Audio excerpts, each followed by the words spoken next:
Hello friends, welcome to Cortis classes online. आज हमारा ये ह्यूमन रिप्रोडक्शन का लेक्चर नंबर 2 है। आज हम पढ़ने वाले हैं आने वाले जो पिछले लेक्चर में बहुत छोटा लेक्चर था, वो बड़ा बेसिक लेक्चर था। उसमें हमने ये जाना कि ह्यूमन रिप्रोडक्शन होता क्या है, ह्यूमन और कौन कौन से ऐसे इवेंट होते हैं जो रिप्रोडक्शन के दौरान होते हैं। वही सारे इवेंट हम आगे जाकर के बहुत ज्यादा डिटेल में पढ़ेंगे। जैसे क्या पढ़ेंगे हम इस चैप्टर में, आगे पढ़ेंगे मेल रिप्रोडक्टिव सिस्टम, फिर पढ़ेंगे हम मेल गैमेटोजेनेसिस, फिर पढ़ेंगे फीमेल रिप्रोडक्टिव सिस्टम और फीमेल गैमेटोजेनेसिस। उसके बाद हम पढ़ेंगे फर्टिलाइजेशन, इंसेमिनेशन, जो भी प्रोसेस आगे वाली प्रोसेस है उसको हम आगे पढ़ते हुए जाएंगे। आज क्या पढ़ने वाले, शुरू करने वाले हम primary sex organ. Primary sex organ male और फीमेल के अंदर वो कौन से प्राइमरी सेक्स ऑर्गन होते हैं। प्राइमरी सेक्स ऑर्गन इन्हें हम गोनाड्स भी बोलते हैं। एक टेस्टिकल्स जो होते हैं या टेस्टिस होते हैं वो मेल्स के अंदर होते हैं। मेल्स के अंदर जो प्राइमरी सेक्स ऑर्गन है वो क्या होते हैं, टेस्टिस होता है। अगर टेस्टिस को निकाल दिया जाए तो मेलनेस खत्म हो जाएगी। एक ओवरीज, ये फीमेल रिप्रोडक्टिव सिस्टम में मेन सेक्स ऑर्गन है। तो male primary sex organ testis और फीमेल प्राइमरी सेक्स ऑर्गन क्या होता है, ओवरीज। ये क्या करते हैं, इनका सेक्स ऑर्गन्स जो प्राइमरी सेक्स ऑर्गन है इनका बेसिक काम क्या होता है, इनका बेसिक काम क्या होता है, produce sex cells called gamete. सबसे मेन बात यही है कि क्या जो टेस्टिस है और ओवरीज वो क्या बनाते हैं, गैमीट्स बनाते हैं और ये सेक्स हार्मोन को रिलीज करते हैं जो कि बहुत इंपॉर्टेंट होते हैं सेकेंडरी सेक्सुअल कैरेक्टर्स के डेवलपमेंट में। बात करते हैं टेस्टिस से टेस्टोस्टेरोन हार्मोन निकलता है, लेडिक सेल से निकलता है, ओवरीज से एस्ट्रोजन या प्रोजेस्टेरोन हार्मोन निकलता है। सीधी सी बात है, इसको नोट कीजिए। आगे हम जाते हैं इसके, अब आगे बढ़ते हैं और आगे बढ़ करके समझेंगे हम क्या, शुरुआत करेंगे। मेन जो टॉपिक है वो क्या है, मेल रिप्रोडक्टिव सिस्टम। हिंदी भाषा में क्या बोलते हैं, हिंदी में से बोलते हैं नर जनन तंत्र बोलते हैं। बड़ा जबरदस्त लग रहा है, नर जनन तंत्र, मेल रिप्रोडक्टिव सिस्टम समझने की कोशिश करते हैं। पहला पॉइंट जो लिखा है, it is located in pelvis region. ये कहां पे लोकेटेड होता है, पेल्विस रीजन में। तो बच्चे बहुत सारे यही नहीं समझ पाते कि ये पेल्विस रीजन होता क्या है। अगर आपने 11th को सही से पढ़ा हुआ है तो आप समझ सकते हैं कि क्या होता है। हमारी बॉडी 3 हिस्से में डिवाइडेड होती है, हेड, थोरैक्स और एब्डोमेन। और एब्डोमेन का वो पार्ट जहां से हमारे दोनों के दोनों पैर जुड़े हुए होते हैं वही रीजन क्या कहता है, पेल्विस रीजन। और जो मेल रिप्रोडक्टिव सिस्टम होता है वो पेल्विक रीजन में जाकर के कहा, वहीं पे जाकर के अटैच होता है।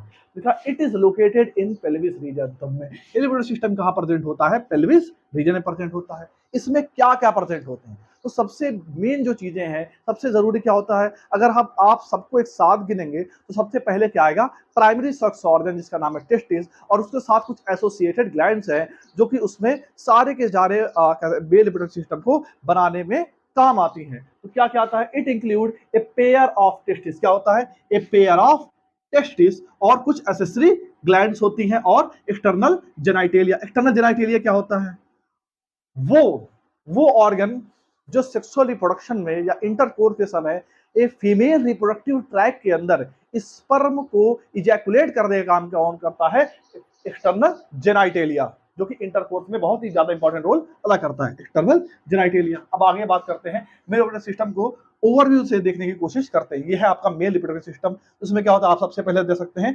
टेस्टिकल्स हैं। टेस्टिकल्स इसमें होते हैं, टेस्टिकल्स होते हैं, एक पाउच होता है इसका जिसे हम स्क्रोटम कहते हैं, उसके अंदर ही क्या होते हैं, टेस्टिस प्रेजेंट होते हैं। टेस्टिस, उसके बाद आप देख सकते हैं यहाँ पे एपिडिडाइमिस है, वास्ट डिफरेंस है, यूरेटर, यूरेटर नहीं पार्ट होता है, sorry, seminal vesicle, prostate, urethra और कॉपर्स ग्लैंड जिसको हम बल्बी यूरिथ्रल ग्लैंड भी कहते हैं। इन सबको हम बहुत ही डिटेल में पढ़ेंगे, तब तक आप इसको नोट करिए, उसके हम आगे बढ़ते हैं।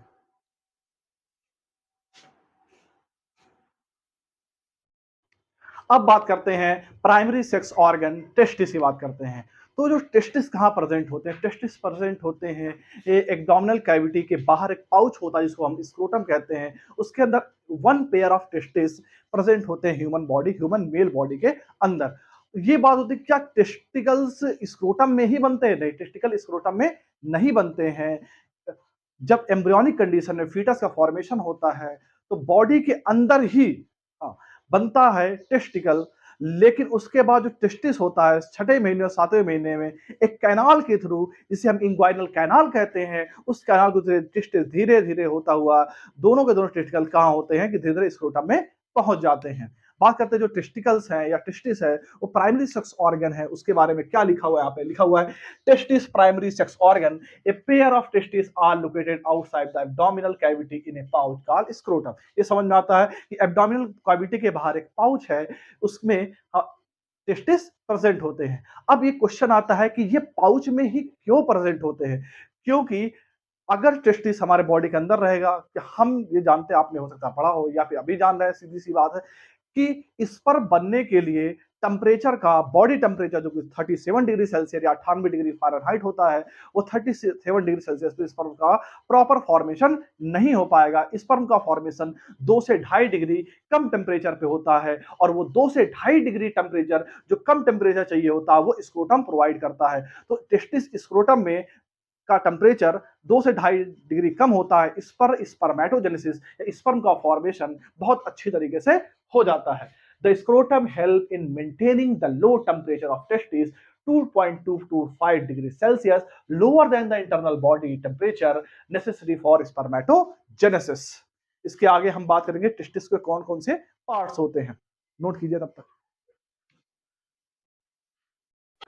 टेस्टिस का जो शेप होता है एक एडल्ट्स में, वो किस शेप का होता है? ओवल शेप का होता है। In adult testis is oval in shape. ये 4 से 5 सेंटीमीटर लंबे होते हैं और 2 से 3 सेंटीमीटर चौड़े होते हैं।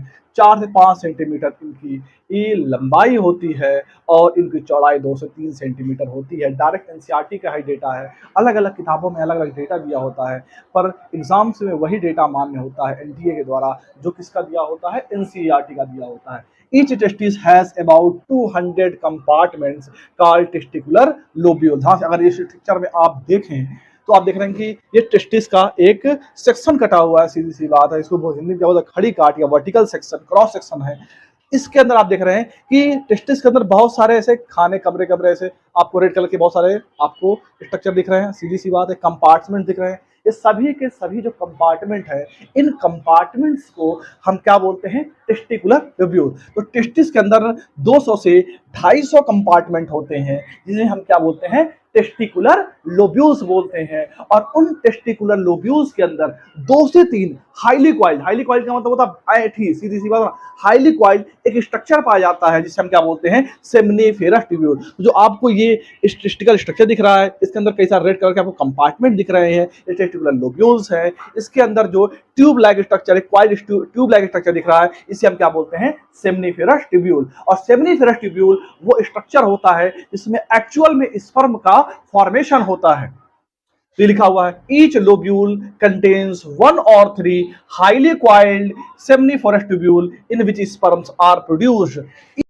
अब बात करते हैं ई सेमनीफेरस ट्यूब्यूल किससे लाइन होती है? जो सेमनीफेरस ट्यूब्यूल है, इसमें 2 तरह की सेल्स होती हैं। एक सेल्स होती हैं जो डायरेक्ट स्पर्म का फॉर्मेशन होती करती हैं, जिसे हम मेल जर्म सेल कहते हैं। अब ये कभी-कभी बोलते हैं कि जर्म सेल क्या होता है, तो ध्यान से समझिए कि हमारे बॉडी में 2 टाइप की सेल्स होती है। एक होती है सोमैटिक सेल, जिनमें माइटोसिस होता है और हमारी बॉडी का धीरे-धीरे कंपैरेटिव डेवलपमेंट होता है। जैसे हम छोटे बच्चे थे, आज बड़े हो गए, इसकी वजह से माइटोसिस की वजह से, क्योंकि हमारी सोमैटिक सेल्स में माइटोसिस होता है। जबकि आप बात करते हैं जर्म सेल, तो सेमनीफेरस ट्यूब्यूल के अंदर जर्म सेल्स होती हैं जो डिवाइड करती हैं मियोसिस के थ्रू और क्या बनाती हैं? स्पर्म का फॉर्मेशन करती हैं। और एक सेल, एक टाइप की और सेल्स होती है जिनको हम बोलते हैं सर्टोली सेल्स। और सर्टोली सेल्स का मेन काम होता है कि जो स्पर्म का फॉर्मेशन हो रहा है उनको न्यूट्रिशन प्रोवाइड करना। तो यहाँ पे लिखा हुआ each seminiferous tubule is lined on inside by 2 types of cells. पहली सेल है मेल जर्म सेल, जो कि मियोसिस में पार्टिसिपेट करती है और स्पर्म का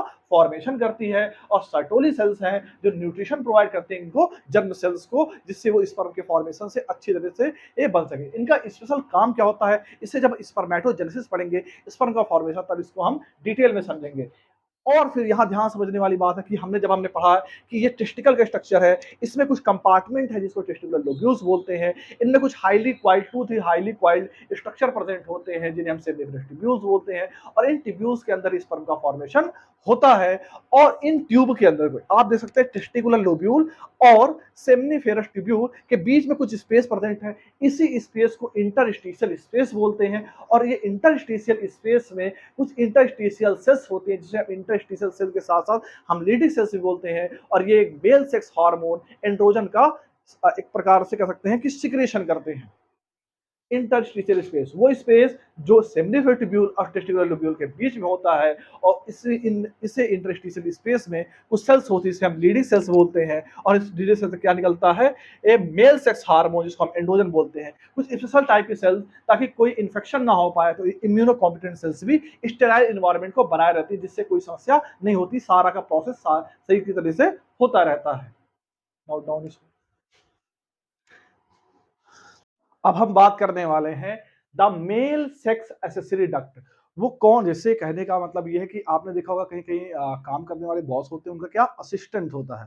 तो वो कौन से सेल्स हैं या कौन सी ग्लैंड्स है या कौन सा पार्ट है, एक प्रकार से असिस्ट करता है स्पर्म के फॉर्मेशन के में या स्पर्म को ट्रांसपोर्ट करने में। हमने आपको पहले बताया है, समझाया अभी कुछ देर पहले कि स्पर्म कहाँ बनता है, टेस्टिस के सेमिनिफेरस ट्यूब्यूल में बनता है। पर बनने के बाद स्पर्म का ट्रांसपोर्ट कौन करता है, और कौन-कौन से पार्ट स्पर्म के ट्रांसपोर्ट में या कुछ टाइम के लिए, टेम्परेरी टाइम के लिए स्टोर करने के लिए कौन-कौन से पार्ट इन्वॉल्व होते हैं, वही कहलाते हैं क्या, the male sex accessory ducts. तो मेल सेक्स एसेसरी डक्ट में कौन-कौन है, एक है रेटी टेस्टिस। लोग होता है रेटी टेस्टिस, क्या होता है, वासा इफ्रेंसिया, इपिडिडाइमिस एंड वास डिफरेंस। तो हम लोग बड़ा ध्यान समझेंगे कि ये क्या होते हैं। तो ध्यान समझिएगा, स्पर्म जो बनता है वो किससे बनता है, सेमिनिफेरस ट्यूब्यूल्स में बनता है। सेमिनिफेरस ट्यूब्यूल में बनने के बाद स्पर्म ट्रांस सारी की सारी सेमिनिफेरस ट्यूब्यूल आकर के ओपन होती है एक पार्ट में, एक जहां पर, और वो एक जाल जैसा स्ट्रक्चर बना देती है। उसी जाल जैसे स्ट्रक्चर को हम बायोलॉजी की भाषा में रेटी वर्ड करते हैं। तो टेस्टिस का वो पार्ट जहां पर सारी की सारी सेमिनिफेरस ट्यूब्यूल आकर के जुड़ती हैं और एक जाल जैसा स्ट्रक्चर बना लेती है, उसी क्या बोलते हैं, रेटी टेस्टिस। फिर रेटी टेस्टिस से आगे क्या होता है, वासा इफ्रेंसिया। रेटी टेस्टिस किसमें होता, ओपन होता है वासा इफ्रेंसिया में। फिर वासा इफ्रेंसिया इपिडिडाइमिस में, फिर इपिडिडाइम वास डिफरेंस में। ये सारे पार्ट होते हैं। इपिडिडाइमिस का एक बड़ा ही इंपॉर्टेंट पार्ट ये है, इपिडिडाइमिस में जो स्पर्म का फंक्शनल मैच्योरेशन, देखो स्पर्म तो पूरा मैच्योरेट हो चुका है, पर वो पूरी तरह से फंक्शन करने के लिए जो प्रोसेस होता है उसे हाई कॉइल ट्यूब में गुजारना पड़ता है, और वो हाई कॉइल ट्यूब क्या होती है, इपिडिडाइमिस होती है। वर different and accessory ducts, these duct store and transport, मतलब इन डक्ट का मेन काम क्या है, store and transport sperm from testis to outside through urethra. Urethra क्या होता है, सीधी सी बात है, पेनिस के जो सेंट्रल पार्ट में एक प्रकार से कैविटी होती है, एक प्रकार से एक पाइपलाइन जैसा कह सकते हैं स्ट्रक्चर होता है, उसी को हम यूरेथ्रा बोलते हैं। वो कॉमन डक्ट होती है यूरिन के लिए और एक प्रकार से कह सकते हैं सीमेन के लिए, जहां से एक प्रकार से सीमेन हमारी बॉडी से बाहर निकलता है। The seminiferous tubule of the testis open into Vasa efferentia through रेटी टेस्टिस। देखो ये वाले वर्ड, इनसे क्वेश्चन बहुत ज्यादा बनते हैं, और बार बार इनसे क्वेश्चन बोर्ड्स में भी और कंपटीशन में भी बार बार पूछता है। स्पर्म का पाथवे पूछता है, कभी कभी ये पूछ लेता है कि अगर हम वास डिफरेंस को काट दे तो स्पर्म कहां से कहां नहीं पहुंचेगा, रेटी टेस्टिस ना हो तो स्पर्म का क्या होगा। या फिर 2017 के एग्जाम में आया था कि उसने डायरेक्ट ही पूछ लिया था कि स्पर्म का पाथवे बताइए, सेमिनिफेरस ट्यूब्यूल से यूरेथ्रा के बीच में कौन कौन से पार्ट उनको अरेंज कर रहा था स्टार ऑप्शंस में। हम आपको यहाँ पे एक ट्रिक बताएंगे जिससे आप स्पर्म को का जो ट्रांसपोर्ट है और उसका जो पाथवे आप कभी भी नहीं भूलेंगे।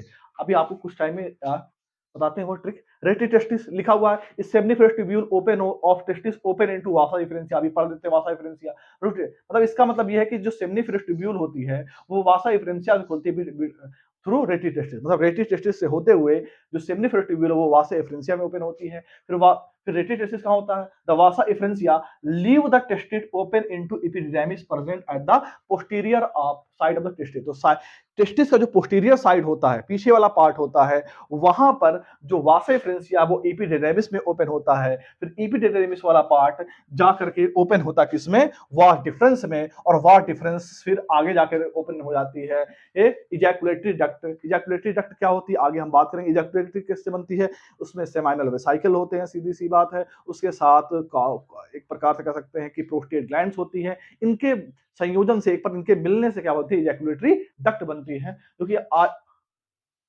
इसको नोट कीजिए, आगे लिखते हैं। बात करते हैं उस ट्रिक की जिससे आप स्पर्म के पाथवे को बहुत अच्छी तरीके से याद कर सकते हैं, समझ सकते हैं, और कभी भी इसका क्वेश्चन आए, आज तक 4 बार से ज्यादा ये क्वेश्चन आ चुके हैं स्पर्म के पाथवे पे, अलग अलग वैरायटी से क्वेश्चन पूछता है। उस क्वेश्चन के थ्रू हम इस ट्रिक को समझेंगे। अगर ये ट्रिक आप याद कर लेते हैं तो आपको कभी भी स्पर्म के पाथवे वाले क्वेश्चन में कोई भी दिक्कत नहीं आएगी। तो सीधी सी बात है कि एक क्वेश्चन आपके सामने लिखा हुआ है। क्वेश्चन क्या लिखा हुआ है? लिखा है, नीट 2017 में आया क्वेश्चन था, which of the following depicts the correct pathway of transport of sperm. तो ये बोल रहा है कि स्पर्म के ट्रांसपोर्ट का जो पाथवे है वो हमें बताइए। 4 ऑप्शंस दिए हुए हैं। अब ये होता है, कंफ्यूजन होता है किसके बाद क्या आता है, ये कंफ्यूजन हमको बार बार होता रहता है। इसको बहुत ही सिंपल तरीके से हम एक ट्रिक के माध्यम से समझेंगे। वो ट्रिक क्या है? एक आपने खिलाड़ी का नाम सुना होगा, पुराने खिलाड़ी थे, उनका नाम था विव रिचर्ड्स, पर आज उन्हें हम सर विव रिचर्ड्स ही बोलते हैं क्योंकि वो एक महान खिलाड़ी थे वेस्ट इंडीज के। उन्हीं, अगर आप उनका नाम याद रखेंगे आपको जीवन भर स्पर्म का पाथवे याद रहेगा। वो क्या है समझते हैं। उनका ट्रिक क्या है? Sir Vivian Richards. अब क्या है सर विवियन रिचर्ड्स में? आपको याद रखना है, जो भी कैपिटल लेटर में लिखे उनका डायरेक्ट मतलब है, जो स्मॉल लेटर में लिखे हैं उनका डायरेक्ट मतलब नहीं है। क्या है ट्रिक समझते हैं। देखिए, यस से क्या है बनता, स्पर्म कहाँ है? सेमनीफेरस ट्यूब्यूल में बनता है। उसके बाद ये इंटर करता है कहाँ पे? रेटी टेस्टिस में इंटर करता है। रेटी टेस्टिस के बाद ये कहाँ जाता है? वासा इफ्रेंशिया में जाता है। वासा इफ्रेंशिया के बाद ये जाता है इपीडिडाइमिस में जाता है। इपीडिडाइमिस के बाद ये जाता है वॉश डिफरेंस से, और वॉश डिफरेंस कहाँ पे ओपन होती है? इजैकुलेटरी डक्ट में। यन रिचर्ड्स, क्योंकि स्मॉल लेटर लिखा है कोई मतलब नहीं है। अगर आपको सर विवियन रिचर्ड्स इनका नाम याद रहता तो आपको स्पर्म का पाथवे कभी भी भूलेगा नहीं और आप बहुत अच्छी तरीके से क्वेश्चन लगा लेंगे। एक तरह तो अब देखते हैं क्या आंसर इसका सही हो सकता है। पहले सेमनीफेरस ट्यूब्यूल, क्या स्टार ऑप्शन में सेमनीफेरस ट्यूब्यूल नहीं है। फिर आप बात करते हैं उसके आगे क्या इंटर करता है? रेटी टेस्टिस। हाँ, ऑप्शन ए में रेटी टेस्टिस हमको सबसे पहले दिख रहा है। रेटी टेस्टिस के बाद क्या होना चाहिए? वासा इफ्रेंशिया होना चाहिए। हमको ऑप्शन ए में वासा इफ्रेंशिया दिख रहा है। वासा इफ्रेंशिया के बाद क्या होना चाहिए? इपीडिडाइमिस। इपीडिडाइमिस हमें दिखा। इपीडिडाइमिस के बाद क्या है? इपीडिडम कहाँ पर होता है? वॉश डिफरेंस में। वॉश डिफरेंस, तो कहीं ना कहीं हमको ये होना चाहिए कि ये ऑप्शन ए सही होना चाहिए। सीधी सी बात है। ये तो एक तरह का क्वेश्चन हो गया। अब कभी कभी क्या करता है एग्जामिनर, स्मार्टली दिमाग लगाता है, वो ये पूछता है कि अगर हम इपीडिडाइमिस को हटा दें तो स्पर्म कहां से कहां नहीं पहुंचेगा। तो आपको एक ट्रिक लिख लेनी है और जहां से जहां पहुंचने के बीच में पूछ रहा है उसको अपन को जहां से पूछ रहा है उसको मिटा देना है। सिंपल सी बात है। तो यहाँ पे वीवीएम ने ई गया, सीधी सी बात है। तो अब देखेंगे कि स्पर्म कहां से पहुंचेगा, तो आप डायरेक्ट ऑप्शन लगा देंगे सर वासा इफ्रेंशिया से स्पर्म इपीडिडाइमिस, वासा इफ्रेंशिया से वॉश डिफरेंस में नहीं पहुंचेगा क्योंकि इपीडिडाइमिस अपन ने गायब कर दिया। अगर आप कहीं पे अगर ये इसने ये पूछ लिया, एक साल एग्जाम में क्वेश्चन पूछा था कि अगर हम वासा इफ्रेंशिया को हटा दें स्पर्म कहां जाएगा, तो आपको सिंपल याद आएगा रेटी टेस्टिस से स्पर्म इपीडिडाइमिस पे नहीं जाएगा। होप आप लोग को अंडरस्टैंड हो गया होगा। नोट डाउन, आगे इससे समझते हैं। बात करते हैं कुछ ऐसी डक्ट्स और ग्लैंड्स जो कि जुड़ी हुई होती हैं मेल रिप्रोडक्टिव सिस्टम से। तो पहली ग्लैंड क्या है? Seminal vesicle. सेमाइनल वेसाइकल क्या होता है? सेमाइनल वेसाइकल क्या होता है? पाउच लाइक स्ट्रक्चर है जो वॉश डिफरेंस एपिडर्मिस से फिर निकलती है वॉश डिफरेंस, और वॉश डिफरेंस आते आते आते आते सीधी सी बात है कहां पे आकर के कनेक्ट होती है? सेमाइनल वेसाइकल से। जब सेमाइनल वेसाइकल और वॉश डिफरेंस दोनों आपस में कनेक्ट होती है तो क्या बनता है? Ejaculatory duct. ये कई बार का आया हुआ क्वेश्चन है कि what is ejaculatory duct. When vas deferens connect with seminal vesicle is known as ejaculatory duct. आप देख रहे हैं यूरिनरी ब्लैडर से आता हुआ ये लंबी सी ट्यूब है, इस पूरी की पूरी ट्यूब क्या बोलते हैं? यूरेथ्रा बोलते हैं। और यूरेथ्रा का जो पहला पोर्शन है, जो फर्स्ट पोर्शन है, यहाँ पर आकर के कौन कनेक्ट कर रहा है? इसको कर रहा है प्रोस्टेट। प्रोस्टेट वाला पार्ट होता है जो यूरेथ्रा के पहले पोर्शन को क्या करता है? चारों ओर से घेरे हुए होता है। प्रोस्टेट ग्लैंड भी कुछ ऐसे सिक्रेशन करते हैं जिससे स्पर्म को फीमेल रिप्रोडक्टिव ट्रैक में तैरने में आसानी होती है। अगर हम प्रोस्टेट ग्लैंड को बॉडी से बाहर निकाल देते हैं, एक व्यक्ति स्टेराइल हो जाएगा, उसका वो रिप्रोडक्शन में पार्टिसिपेट नहीं कर सकता। क्यों? क्योंकि सीधी सी बात है कि अल्टीमेटली प्रोस्टेट ग्लैंड जैसे ही आप रिमूव करेंगे, स्पर्म की स्विमिंग की जो पावर होगी वो खत्म हो जाएगी। और उसके बाद कौन सी seminal vesicle. The seminal vesicle are long pouches with muscular wall secrete spermatozoa activity substance like fructose। तो फ्रक्टोज फीमेल जेनिटल में जो रिस्पायरेशन करता है, उसको जो एनर्जी मिलती है वो सेमाइनल वेसाइकल के सिक्रीशन से मिलती है, और सेमाइनल वेसाइकल सिक्रीशन करता है किसका? फ्रक्टोज का। Citrate, fructose active substrate. Ejaculatory duct क्या होती है हमने आपको समझा दिया। जब सेमाइनल वेसिकल का और व्हाट डिफरेंस आपस में मिलते हैं क्या बनता है ejaculatory duct. They are the short 2 centimetre straight muscular tube formed by union of wall difference and duct of seminal vesicle। Prostate gland क्या होती है? प्रोस्टेट ग्लैंड में क्या लिखा हुआ है? Surround the first portion of the urethra, urethra के पहले पोर्शन कवर करती है। आपको याद क्या रखना है कि एक्टिवेट स्पर्मेटोजोआ टू स्विम, मतलब स्पर्मेटोजोआ अगर स्विम करना चाहता है सीधी सी बात है तो उसको प्रोस्टेट ग्लैंड की सिक्रेशन की जरूरत पड़ेगी, सीधी सी बात है। अब आते हैं बल्बी यूरेथ्रल ग्लैंड, एक छोटी सी ग्लैंड होता है जिसको हम काउपर्स ग्लैंड भी कहते हैं। बल्बी यूरेथ्रल ग्लैंड ये क्या करती है? ये पूरे के पूरे कंडीशन रिप्रोडक्टिव टाइम में क्या करती है या फिर अलग टाइम में, सीधी सी बात है, क्या करता है पूरे के पूरे यूरेथ्रा जहां से इजैकुलेशन होने वाला है उसके एरिया को पूरी तरह क्या होता है लिब्रिगेट करने का काम जिसका होता है बल्बी यूरेथ्रल ग्लैंड का होता है। आई होप समझ गए होंगे आप।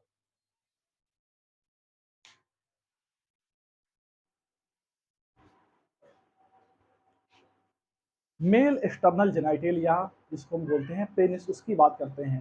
तो जो पेनिस है वो penis is the male external genitalia. जो मेल एक्सटर्नल जेनिटलिया वो क्या है?